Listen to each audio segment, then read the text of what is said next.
غوسيت لا سوب شينواز في رمضان في بلاصة شربة فريك اللي ناكلو فيها كل يوم كرهنا منها في رمضان. شريت 1 كيلو تاع كروفات من لوكلير فخي.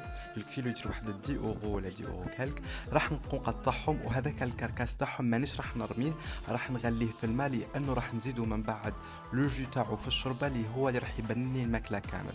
دونك نخليه بيان يغلي 10 15 دقيقه. نقي بيان لي كروفات تاعي، نحطهم دون زان بول، وبعد نحكم لا مارميت تاعي نزيد لها شويه زيت زيتونه، وراح نقطع البصل تاعي. قطعت زوج ريسان تاع بصل، نزيدهم لا مارميت وثانيك سناريه مبشوره ولا زروديه، شويه ملح شويه فلفل كحل، نقليهم بيان.